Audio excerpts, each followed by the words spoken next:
Hello students, welcome to global online. This is Ankita Sood. Paper one में आज हम लोग डिस्कस करेंगे रिसर्च के इम्पॉर्टेंट कैरेक्टरिस्टिक्स, यानी कि अनुसंधान या फिर शोध के लक्षण जिसको कहा जाता है। इस वीडियो में जितने भी कैरेक्टरिस्टिक्स रिसर्च के मैं आपको बताऊंगी, ये सभी प्रीवियस ईयर एग्जामिनेशंस में आ चुके हैं। तो स्टूडेंट्स, आपके लिए ये बहुत ज़रूरी है कि इस सेशन में एंड तक बने रहिएगा। जैसा कि आज का हमारा टॉपिक है characteristics of a good research. एक अच्छा रिसर्च कब होता है? मैंने आप लोगों को बताया है कि रिसर्च का मतलब है कि किसी एक टॉपिक पे बार बार सर्च करना। कोई एक प्रॉब्लम है, उसके बारे में उसका सॉल्यूशन अगर हम लोग ढूंढना चाहते हैं तो उसको रिसर्च बोला जाता है। तो रिसर्च के एक अच्छे रिसर्च के कैरेक्टरिस्टिक्स हैं कि ये रेलेवेंट होना चाहिए, यानी कि जो भी हमारा टॉपिक है, ठीक है, जो भी प्रॉब्लम हम लोगों ने फॉर्मुलेट किया है उसी से रेलेवेंट रिसर्च हमें करना चाहिए। ये टॉपिक क्यों ऐड किया गया है? क्योंकि कई बार क्या होता है, स्टूडेंट्स का जो रिसर्च का प्रॉब्लम है, जो थीम है, वो कुछ और होता है, लेकिन रिसर्च करते करते वो एंड में कहीं और ही एंड पे पहुंच जाते हैं।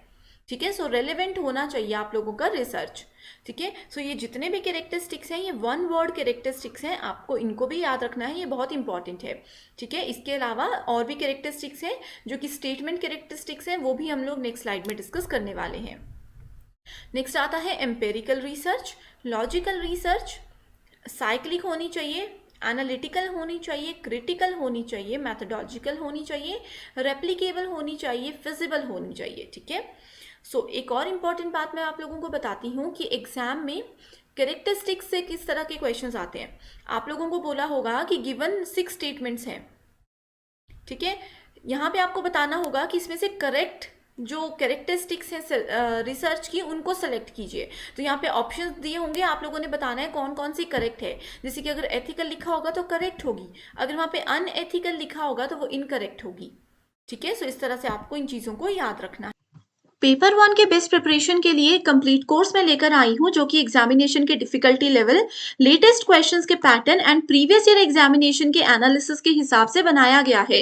इस कोर्स में स्टूडेंट्स डेली लाइव लेक्चर्स के साथ आपका 100% सिलेबस एग्जाम से पहले कवर करवाने की श्योरिटी दी जाती है।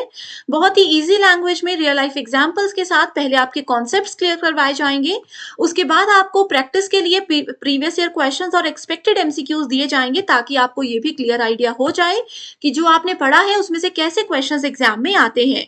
फुल सिलेबस मॉक टेस्ट है, जिसमें से कि guaranteed as it is questions exam में देखने को मिलेंगे ही। इसके लिए एक न्यू बैच हम स्टार्ट कर रहे हैं, जो कि मंडे से स्टार्ट हो जाएगा। आप सभी स्टूडेंट्स बिना देरी किए गिवन नंबर्स पर कांटेक्ट करके इसको ज्वाइन कर सकते हो। एंड इससे पहले फ्री वीडियोस देखनी है तो ग्लोबल ऑनलाइन ऐप को जरूर डाउनलोड कीजिए। स्टोर सेक्शन पर सर्च बार में कोर्स का नाम लिखने के बाद आप कंटेंट पर क्लिक करोगे, आपके सामने फ्री डेमो वीडियोस है। कंप्लीट पेपर वन का मेरा कोर्स आपको मिल जाएगा, जिसके अलावा एक्स्ट्रा आपको कुछ भी पढ़ने की जरूरत नहीं रहेगी। तो स्टूडेंट्स, ये बेस्ट कोर्स है आपके लिए, जो कि आपको मदद करेगा पेपर वन में इजीली 100 में से 80+ स्कोर करने में। आपको बिल्कुल परेशान नहीं होना है, बस गिवन नंबर्स पर व्हाट्सएप के थ्रू कांटेक्ट कर लीजिए।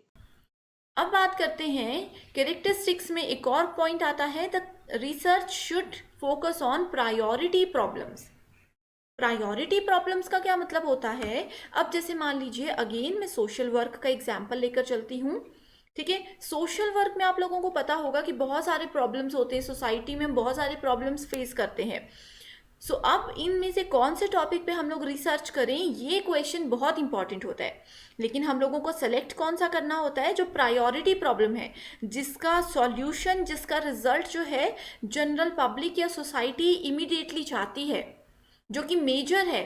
अब जैसे 10 प्रॉब्लम में से जो कि हमें प्रायोरिटी लगती है कि इसका सॉल्यूशन सबसे पहले आना चाहिए, उस पर हम लोगों को हमेशा रिसर्च करना चाहिए। तो अगर हम ऐसा करते हैं तो ये एक अच्छे रिसर्च की कैरेक्टरिस्टिक्स होती हैं। ठीक है, दूसरा है research should B systematic. And इससे पहले मैं बता दूं, ये जितने भी पॉइंट्स यहाँ पे आप लोग देख रहे हो, नेक्स्ट स्लाइड्स में जो भी मैं बताने वाली हूँ, ये सब इन्हीं से रिलेटेड है। ठीक है, एक समझ लो कि इन्हीं की एक्सप्लेनेशन है आगे। सिस्टमैटिक जो है ये इंपॉर्टेंट है। मैंने आप लोगों को बार बार बताया है कि रिसर्च सिस्टमैटिक एंड स्ट्रक्चर्ड होनी चाहिए। ठीक है, यानी कि जो भी काम हम लोग कर रहे हैं वो एक सिस्टमैटिक वे में होना चाहिए। अब जैसे मान लीजिए कोई प्रॉब्लम है, उससे रिलेटेड हम लोग हाइपोथेसिस जनरेट कर रहे हैं, हाइपोथेसिस हमने फॉर्मुलेट कर दिया। अब उस हाइपोथेसिस को कैसे हमें फुलफिल करना है, कैसे उसको ट्रू या फॉल्स बताना है, ये एक सिस्टमैटिक वे में हम लोगों को पहले ही सेटअप रखना होता है। ठीक है, यानी कि आने वाले समय में हम क्या करने वाले हैं ये हमें पता होना चाहिए। अगर एक सॉल्यूशन हमारा फेल हो जाता है तो ऑल्टरनेटिव क्या हम लोग स्टेप लेंगे ये हमें पता होना चाहिए। ठीक है, तो एक स्ट्रक्चर्ड और सिस्टमैटिक ये दो प्रॉपर्टीज होती ही है हर एक रिसर्च की। नेक्स्ट है the research should be logical. That means जो भी हम लोग यहाँ पे रिसर्च कर रहे हैं इसमें हमें लॉजिक्स लगाने हैं, किस तरह से हम अपने आइडियाज़ को प्रेजेंट करेंगे, किस तरह से इसको इम्प्लीमेंट करेंगे। ठीक है, ये सब एक लॉजिक हम लोगों को लगाना है। So without manipulating ideas logically, the scientific researcher cannot make much progress in any investigation. Next point है the research should be reductive. Reductive जो है ये टर्म reduce टर्म से बनी है। reduce का मतलब आप लोगों को पता होगा, reduce का मतलब होता है किसी चीज़ को कम करना। इसका मतलब ये है कि अगर कोई फाइंडिंग्स है, ठीक है, मान लीजिए कि कोई एक प्रॉब्लम है उसका सॉल्यूशन मुझे मिल गया है, कोई और रिसर्चर है वो भी इसी प्रॉब्लम का सॉल्यूशन ढूंढ रहा है, तो हमें उसको ये अपना सॉल्यूशन शेयर कर देना चाहिए। इससे क्या होगा, उसका जो पावर है, उसका जो टाइम है, उनके जो मनी है, वो सब चीज़ें वेस्ट नहीं होगी, वो सब चीज़ें रिड्यूस हो जाएंगी। ठीक है, तो यहाँ पे लिखा है this means that the findings of one researcher should be made available to other researchers to prevent them from repeating the same research. ठीक है, तो कोई पर्सन बार बार अगर एक ही टॉपिक पे सर्च करता रहे तो वो तो वेस्ट ऑफ टाइम है। इसीलिए रिसर्च जो है वो रिडक्टिव होनी चाहिए। एग्जाम में क्या होता है, मान लीजिए इस तरह की आप लोगों को एक स्टेटमेंट दी है एंड मल्टीपल ऑप्शंस हैं, जैसे ऑप्शंस में आप लोग देख लो लॉजिकल, सिस्टमैटिक, रिडक्टिव। ठीक है, तो आप लोगों को बताना है कि इस स्टेटमेंट का रिलेटिव जो है कौन सा ऑप्शन करेक्ट है, तो आप लोगों का आंसर होना चाहिए रिडक्टिव। तो इस तरह के क्वेश्चंस हैं आप लोगों को, इसीलिए मैं बताती हूँ बार बार कि स्टेटमेंट्स को याद रखिए। नेक्स्ट है the research should B replicable. ठीक है, रेप्लीकेबल का मतलब होता है रिपीटेबल।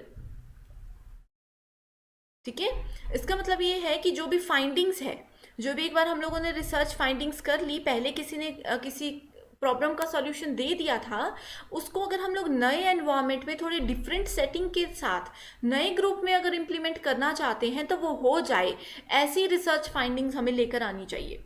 तो जो रिसर्च रेप्लीकेबल नहीं होती है कि एक बार बना ली उसका सॉल्यूशन मिल गया, आगे फ्यूचर में कोई उसको यूज़ ही नहीं कर सकता, तो वो रिसर्च वेस्ट होती है, वो फ्यूचर में किसी के काम नहीं आएगी उस चीज़ की, उस सॉल्यूशन का हम क्या करेंगे। ठीक है, सो इसीलिए रिसर्च जो है वो रेप्लीकेबल होनी चाहिए। तो यहाँ पे रेप्लीकेबल एंड रिडक्टिव ये दोनों टर्म्स में कंफ्यूज नहीं होना है आपने। ठीक है, नेक्स्ट बात करते हैं the research should be generative.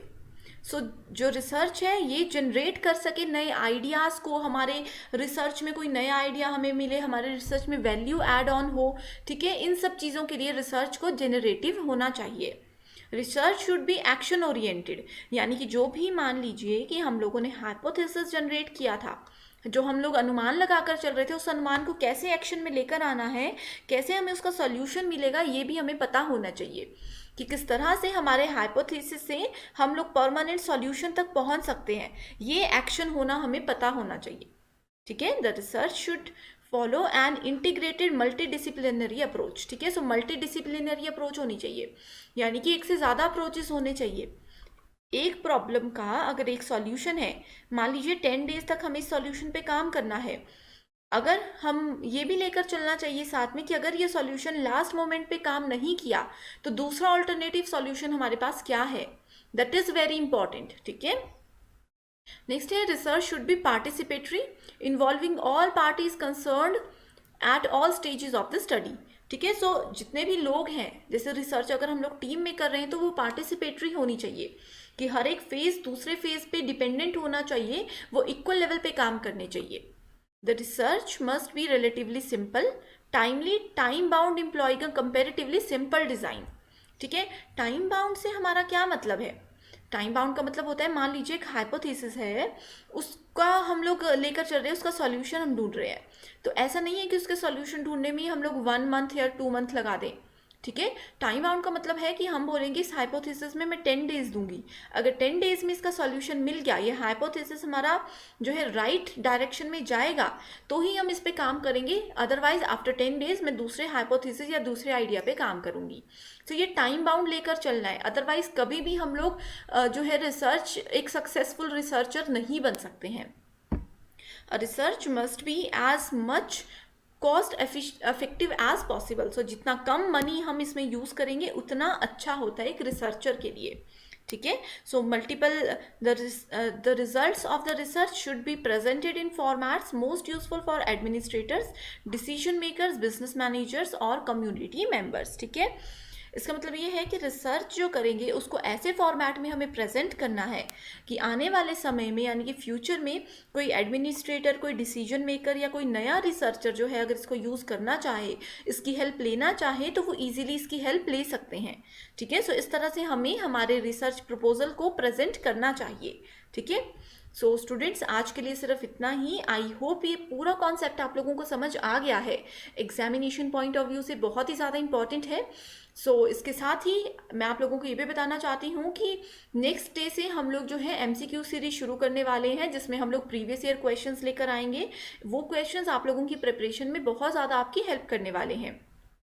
सो आज के लिए सिर्फ इतना ही। Thank you so much for watching this video and I wish you all the very best.